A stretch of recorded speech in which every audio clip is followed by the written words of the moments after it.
Well,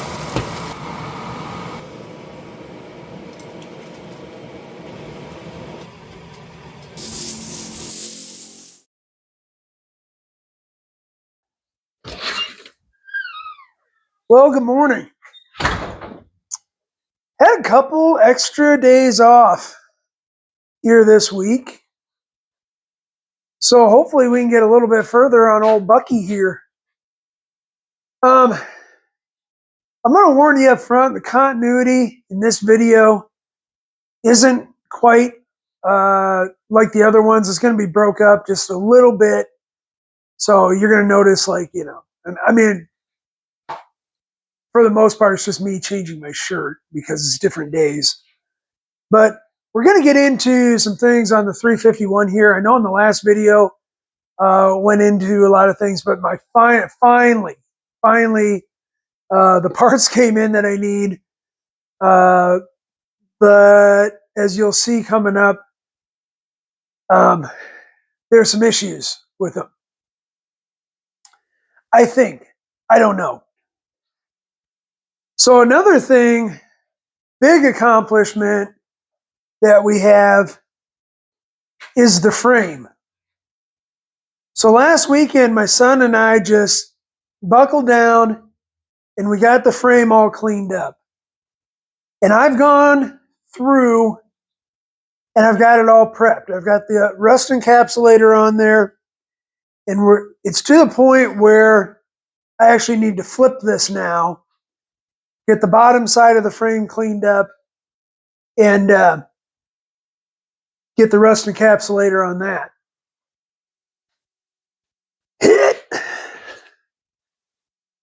So,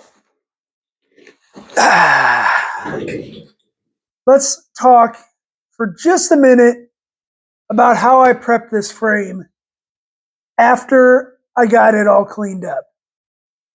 Now, I went over in a previous video that if you haven't seen it yet, please go take a look at it because it kind of gives you the step-by-step instructions on how I prep these surfaces to take the next step, which is a rust encapsulator that I particularly use. Now, these are my methods, and that's what I'm showing you here. I'm not necessarily saying that they're a foolproof, the absolute best way to do that. I highly recommend you do your own research and figure this stuff out for yourself. And I mean, you can obviously use this video as some of your research, but like I said, these are the methods I've come up with, not only from previous experience on other projects that I've done in the past, but just in my reading and research. And it's constantly developing. So I might look at a new product, I might look at something different in the future on other projects. Anyways, so what I did with this was after I prepped the surface, I used this product. Now this is a product from Eastwood and it's called Rust Encapsulator. It is, in my opinion, from what I've come across, this can is obviously empty because I've used it all. But from what I have found so far in my travels, it's about the best that I've come across. Now, what does a rust encapsulator do? So, real briefly, I'm not going to go into all the science and stuff like that about what rust is because, quite frankly, I'm not an expert on it. I've read a couple articles about it, and I Googled it and stuff like that. I'm not a rustologist, so I can't go into it any further than what I'm about to. But the basics of rust, from what I understand, is it's a chemical process, and it's a reaction between iron and water and air. So iron that is exposed to moisture and oxygen reacts by turning to rust. Um, now there's a lot of other things that take place in there, mineral absorption and the oxidization process that takes place, and the black oxidization actually protects it and stuff like that. Yeah, you can get into a whole bunch of other different things. You have a mineral intrusion that also takes place that accelerates that oxidization process with iron, um, which here in the Midwest, what the biggest mineral culprit that we deal with is salt. We put salt down on the roads like I'm telling you, it is going out of style. Every form of salt, you name it, granulated salt, pulverized salt, powdered salt, liquid salt, and it will get into every crease, crevice, nook, and cranny that is in this thing. And that's why our vehicles rust out is mainly because of that. And that's why, usually southern vehicles and stuff, it's not because they don't get exposure to moisture, because it rains in Florida, it rains in Texas and stuff like that, but they don't have the cold weather and the ice to where they're treating their roads with the salt. Even in some of the climates, in some of the states that do get a lot of snow and ice, they don't use the amount of salt that we use here, typically in the Midwest. So, depending on who you talk to, it's pretty basically everything from the eastern seaboard all the way over to uh, the Missouri River is kind of that considered to be that rust belt. And I would say everything from maybe the middle of Missouri all the way, just north of that. And but do get into some states like the Pacific Northwest, in Wyoming, the Dakotas, and stuff like that. I don't think they use quite the amount of salt that some of the other states do. Maybe in towns and stuff like that, but not out on the interstates. We put it on. Holy cow! Did we put it on here? We put it on so thick that it's literally, sometimes you can actually taste it in the air. Um, yeah, it's pretty crazy. But anyways, let's get off of that and get back to what the rust encapsulator does. So on an old frame, so this is off of the 1990 Bronco. So this frame is literally 35 years old. And it's been exposed to a lot of moisture, a lot of salt and stuff like that. Now, we did find out in a previous video that this actually started its life out up in Washington State, and it lived up there for quite a while. And it was only within the past, I don't know, 10, 15 years that it moved to the Midwest, specifically here in Iowa, where I live. And in that time, obviously, it's exposed to snow, ice, rain, water, sand, salt, all that stuff. So the process that I have found works best with the rust encapsulators is you got to get all the flaky stuff off. And like I said, I went over that in another video. Go check that one out. I give the means and methods that I have access to do that. So what the rust encapsulator does, whatever residual oxidization or rust that is left on the frame, because you never get it all, what the principle is that you encapsulate it. So I know what you're asking yourself. How is an encapsulator different than paint? Well, I'm going to try to explain it from the way I understand it to you. So an encapsulator is basically a paint, but I think it goes to a little bit different level of adhering to the parts, and it uses a different technique to actually cure. Now, like I said, this is a product from Eastwood, and this is the Eastwood Platinum Rust Encapsulator. Now, they've got a couple different ones over there at Eastwood. There's another a number of other name brands out there. There's, everybody's heard of Pour 15. Rust-Oleum makes one. I'm sure there's other manufacturers out there. I'm not promoting one over the other necessarily, but at this point in time, Eastwood's is the one that I've found works the best. And I've used the Rust-Oleums and I've used the Pour 15s. If you like those, man, use them. Uh, I have no loyalty to this other than I think that it works. So what does it do? So the encapsulator, this one specifically, I'm not talking about encapsulators in general, I'm talking about this one specifically. It is moisture cured. So metal is porous. I know it's really hard and everything, but it is actually porous. And that absorbs moisture. So there's little tiny, little particles of the old H2O trapped within the metal. Now, there's a couple different methods you can get rid of that. You can, you can run the torch over it and you can actually see it evaporate away. And then you can paint it, but that's kind of tedious. I've done it before. It's very effective. Gives you a very good finish. Well, not finish, but you can tell that when that moisture evaporates out and then you paint right over it, you can tell that paint is really soaking into the metal.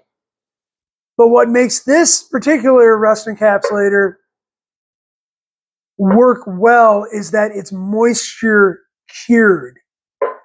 So what I take that to mean is that it's actually drawing some, if not all, that moisture out of the metal, and then obviously moisture from the surrounding environment, the ambient environment, to actually cure, to dry.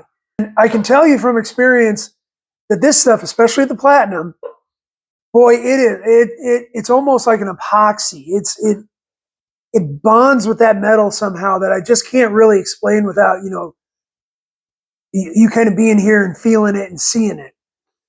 Now it does feel like it gets a really good bond. And like I said, it reminds me of almost like an epoxy. It dries really hard and it's very impact and scratch resistant, which is what I really, really like about it. I'm not saying it's impervious. I'm saying it's impact and scratch resistant. A lot of paints are, but like I said, with the bonding that this particular product has, it just seems to me like it really, really, really becomes almost part of, well, whatever you're applying it to. So there's just one more thing I want to add before I stop giving this free advertisement to Eastwood and their encapsulator, which, by the way, Eastwood, I've talked you up pretty good on this stuff. How about sending me some free shipping or a 10% off coupon or something? Or hey, sponsor me. Anyways, the next thing you have to do, and you can kind of see that I've started doing it here where I've got some bracketry that's going to go back on for the rear suspension. You do need to top coat this stuff. It does not have any UV protectants in it. So what that means is that it will eventually start breaking down with exposure to sunlight and UV. So, yeah, I mean, the silver is nice. I mean, but I don't think I'd leave my frame painted that silver anyways. So that's kind of my overview on rust encapsulators. I hope that kind of helps you out if you have some questions. Or we're going to move over to the engine here and putting this timing set on. And so I'm going to cut away right now to some previous footage of me putting it on, and then I'll come back and discuss a little bit because we run into a little bit of drama there. So this mat right now, we'll see you in just a few minutes. Well, good afternoon. Believe it or not, but my shipment from Rock Auto finally came in. I don't know why that took so long, but it did. And most importantly, and the reason why we all order from Rock Auto is for the magnet. I got that. I don't know if it's a good thing or a bad thing if you have a whole bunch of these.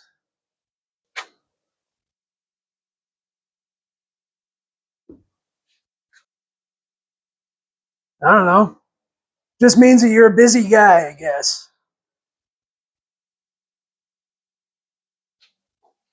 Well, don't leave us waiting in suspense. What did you get? Well, I got another rear main seal.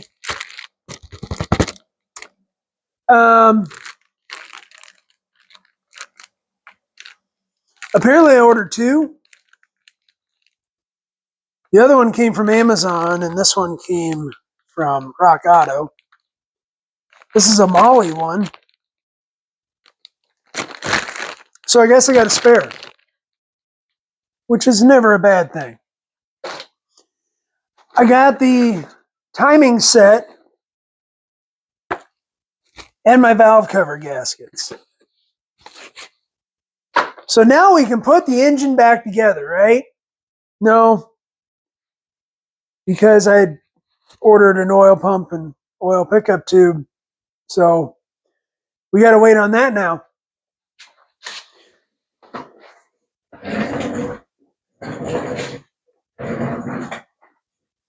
But that's okay, because we can get this timing set replaced whilst we wait. And I'll show you why we're changing this.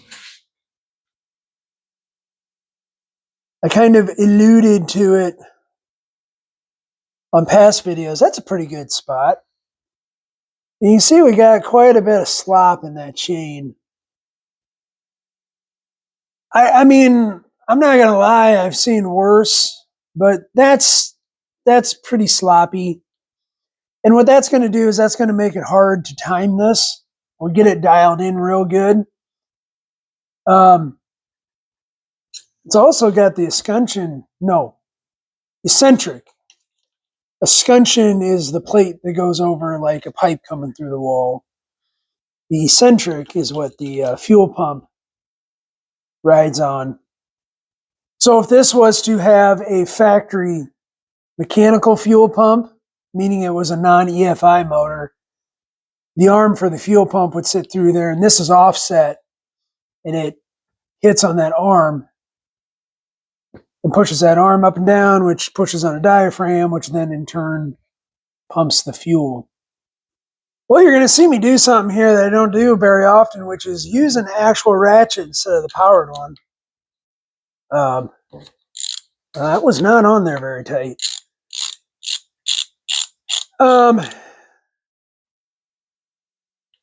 You get kind of spoiled with the power tools.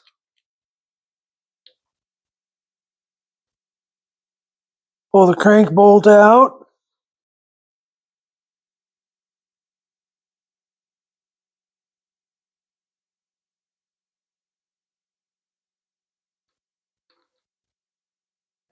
And we're going to set them to the side. Oh! Before you pull the old gear set off and the chain set off, make sure your dots are lined up. It's gentle. It's just we're not even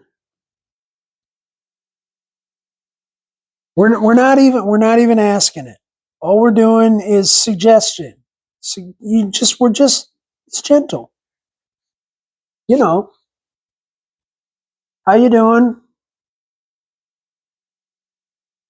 Because the last thing we want to do, I mean, if you're at this stage,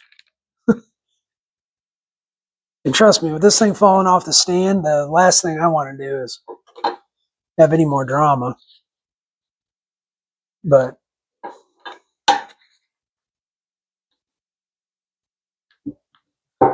like I said, we're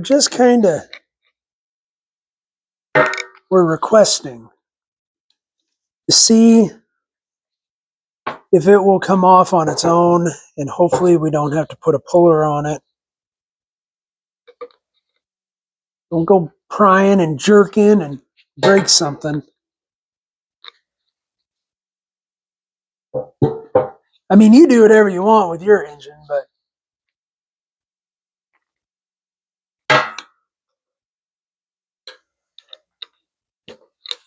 there you go. That's about ready to come off.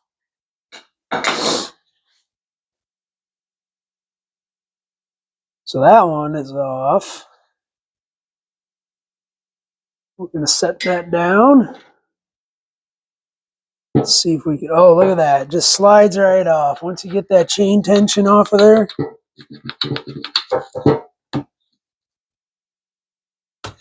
Uh-oh.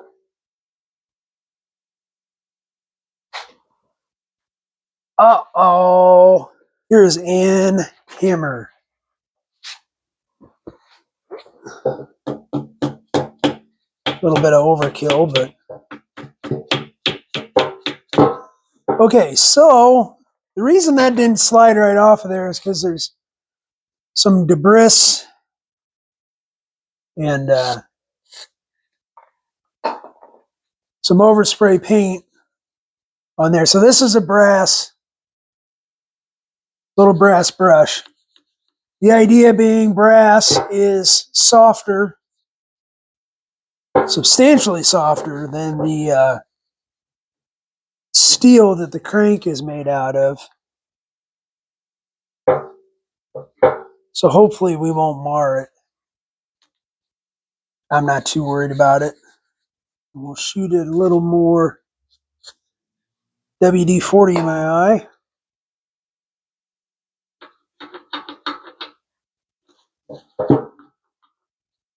Makes you wonder what that's getting caught on.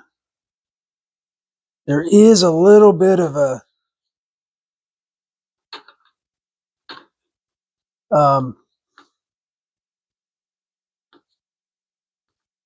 right there at the end too. Oh, that's what that is. So I don't know if you remember when I made the video about when this fell off the stand, it did roll over and hit this crank. And I can just barely feel it. There's a little burr right there. I'm not sure where the burr is. Oh, there it comes.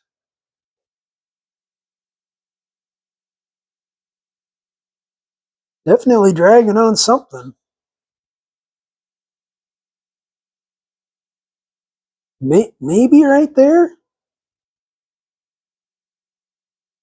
So anybody that doesn't know what emery cloth is, like a little piece of sandpaper it's got a cloth backing on it as opposed to a paper backing. So that gives it a lot more flexibility and durability.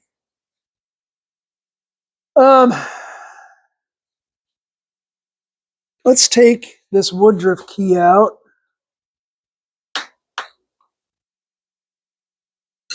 So that's a Woodruff key.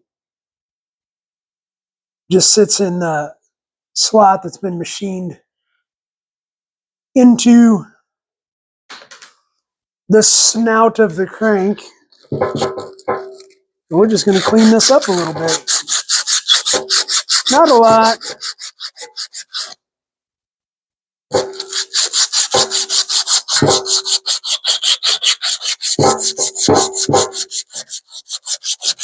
Again, you want to make sure all the metal shavings are getting down in the engine oil pan.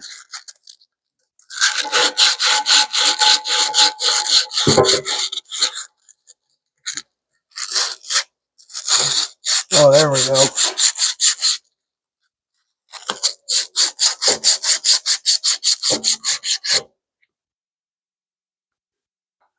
I don't know. What do you think? Good enough? I guess we'll find out when we go to put that other one back on there.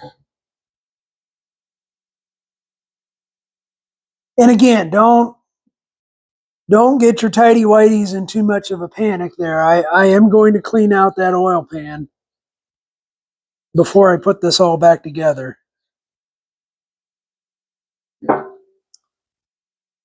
I mean, you saw in the other video, it had giant chunks of aluminum floating around in there. Although aluminum, I'd much rather have aluminum floating around in there than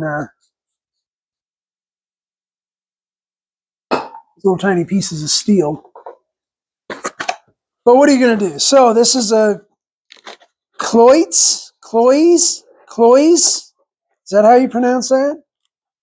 I don't know. I've used their stuff many, many times in the past. It's like a pretty nice set. See that it's similar to, well, that slid on there real nice.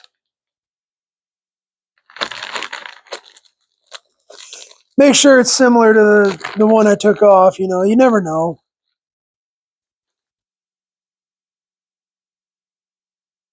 I don't know. Some people soak the chains in oil, and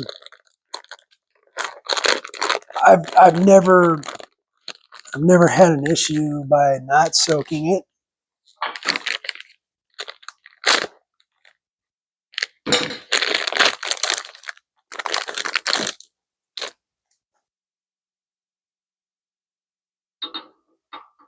Make sure that slide. Look at that. That slides on there real nice now. So again, we got our dots lined up. Can you see that?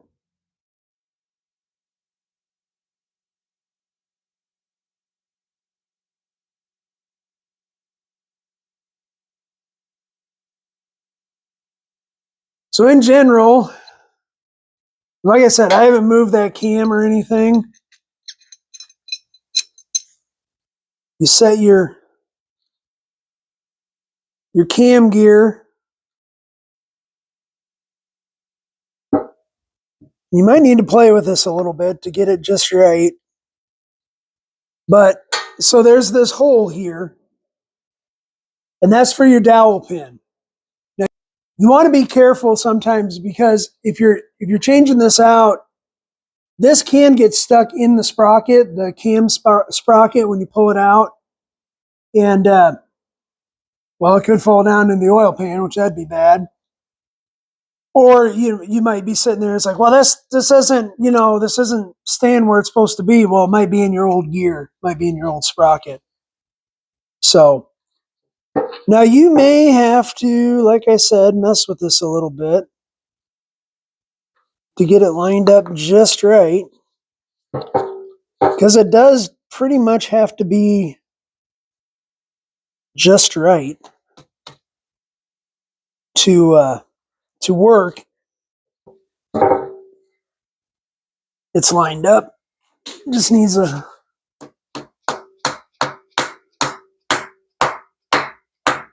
little tappy taps to help it. Just a little bit of encouragement, you know.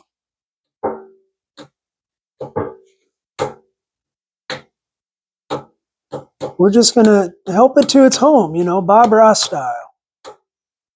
Yeah, there you go.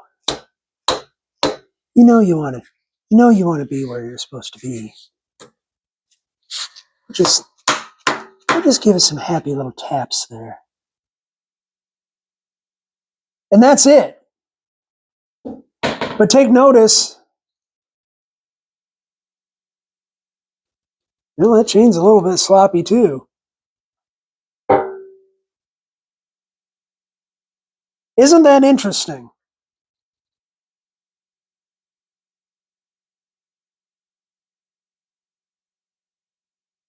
Maybe that's just the way these are.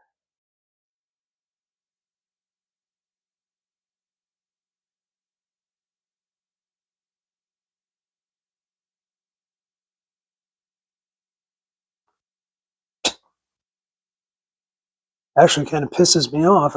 I think that should be tighter. Does that seem sloppy? That seems sloppy. The issue is that that's about the same amount of play the other one had in it.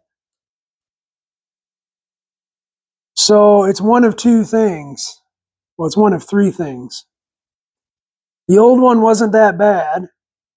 The new one is that bad. Or that's just the way they're supposed to be. I've never done a Windsor,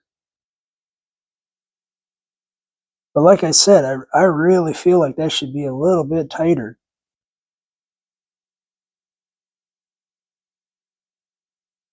You know what I mean?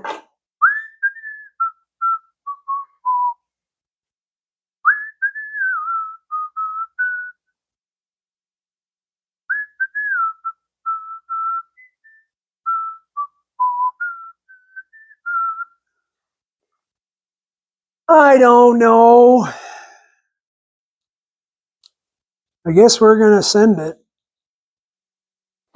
Okay, so now that you've seen me put this timing set in, I want to talk as briefly as possible. I don't want to get too episodic about this, but about the slop in this timing chain. First and foremost, if you've been watching along with these videos, you know this is not a brand new engine build. It looks nice, we've put some lipstick on the pig here, but it's not a new build. I don't know if this block has ever been aligned honed. I don't know if it's ever been aligned bored. I don't know if the bottom's been decked on it.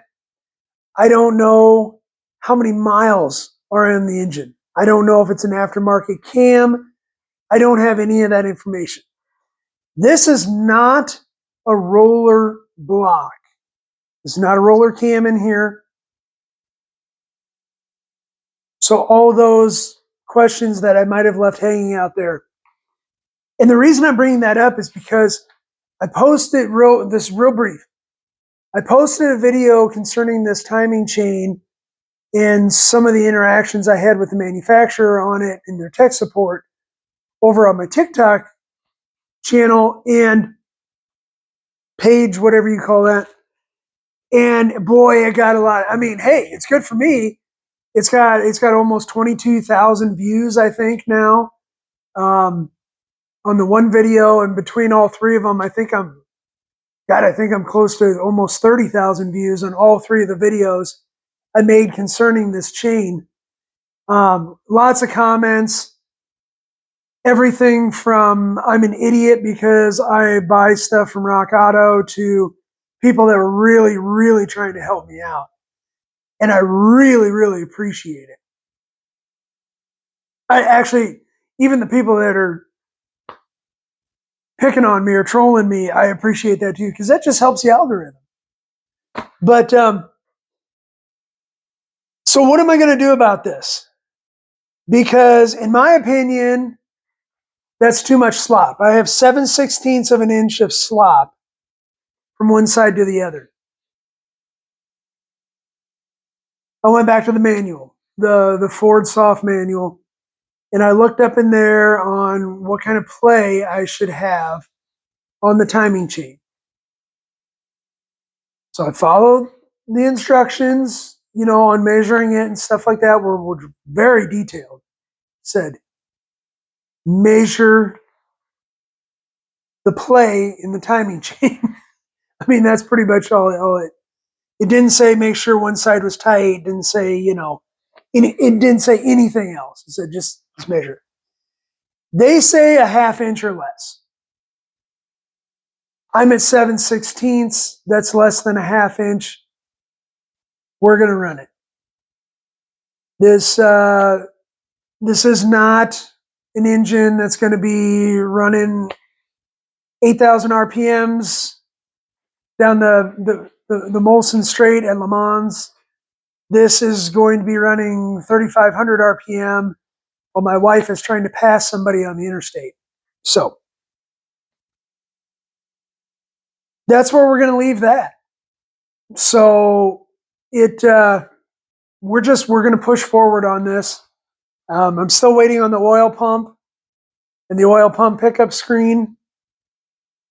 And then we're gonna seal this engine back up. I'm not gonna put the upper manifold on it until after it's back in the frame, because putting that upper on there makes it a little more difficult to get it on the engine hoist and whatnot.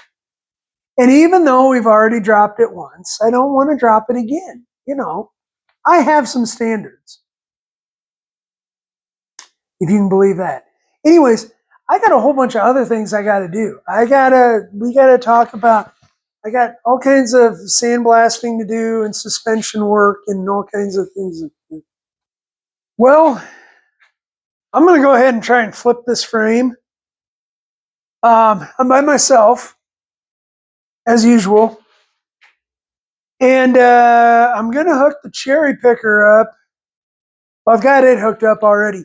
I think I'm pretty close to the center of gravity laterally. Is that right? Laterally on this. And yeah, we're going to see what happens and see if, I don't know, I can hurt myself here, I guess.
That was just the jack stand.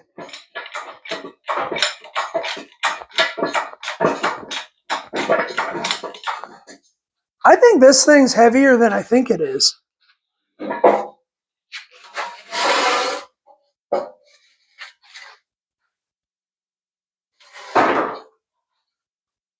I I think it's way heavier than I think it is.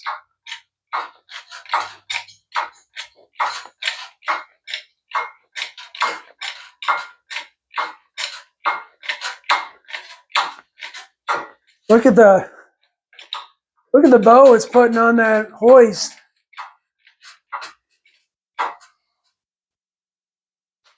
A little concerned. I mean, a little bit.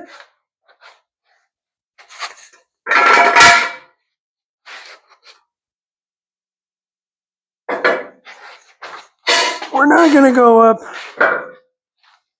near as high.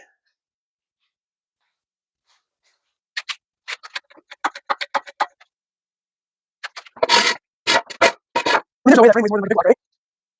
Where is it? Okay, coming down. Ooh, easy, easy. Okay.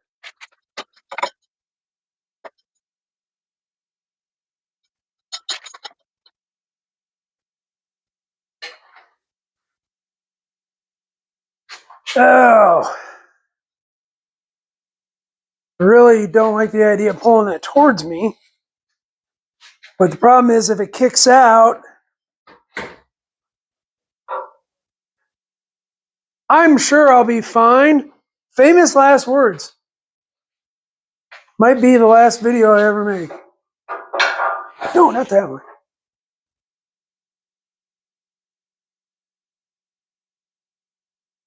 So yeah, this is sketchy. This is really sketchy.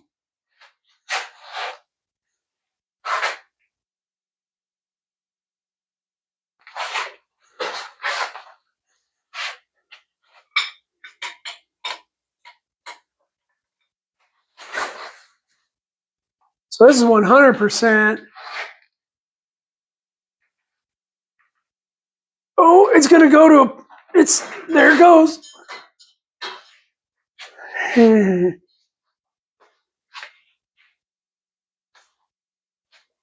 Yeah, not going to lie. This is heavier than, I wonder if I could just leave it there. Can I leave it there and work on it? Well, shoot, yeah. In fact, that's kind of nice.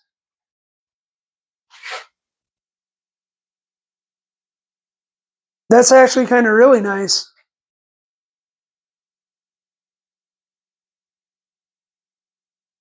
Yeah, I think I'm going to leave that there. I can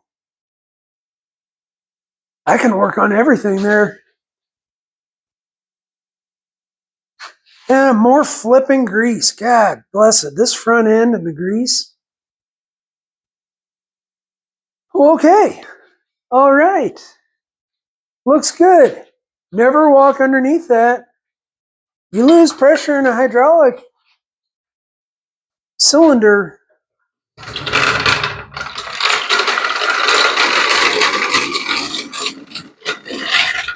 It ain't great, but we got her done. Maybe I should set that down. I'm going to set that down.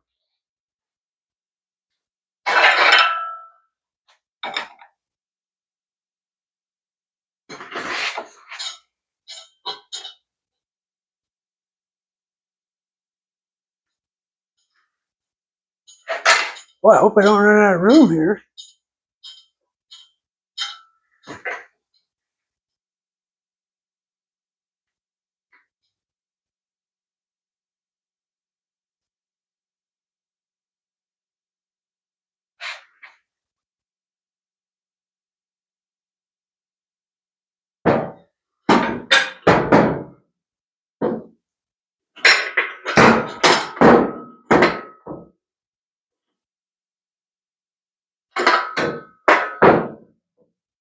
About out of room.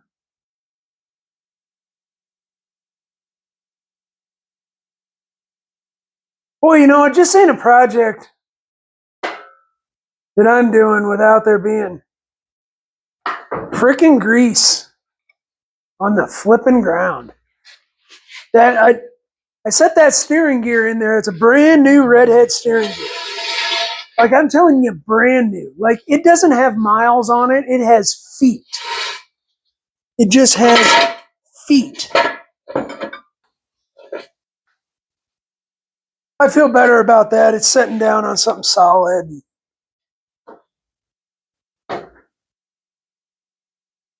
Yeah, that was the right move. I know, you told me so. Sometimes I'm a slow learner.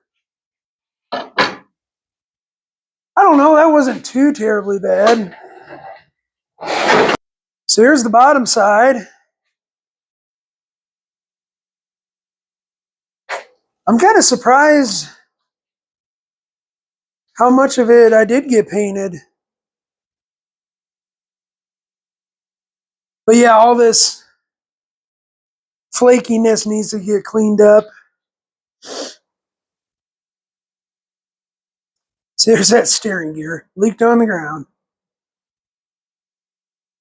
That some of those things like that, it's you drain them and you drain them and you drain them and you think you got everything out of it, and then you move it just one way. It's like a radiator. You can never ever get all the out of a radiator. At least I can't.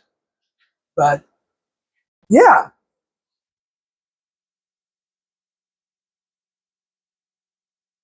it's cross members, a little gooey on the underside, which it's not quite as bad as the top side.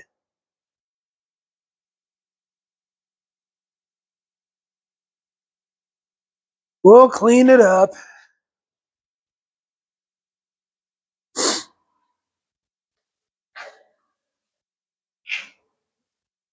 All right, well, I'm going to get to work on that.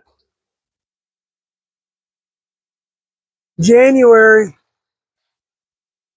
Okay, well, progress hath been made. I've the frame's done, all done, all that's it. No, the frame is. I'm done with the rust encapsulator. Tomorrow, I think I'm going to paint the frame. I plan on. I'm just probably going to use Rust-Oleum, like a satin, thin it down, and spray it on. I'll put 2, 5, 7, however many coats I feel like it until, yeah, it's ready to go. Then we'll flip it and we'll paint the top when it dries. So, and it's Rust-Oleum. It'll take forever to dry.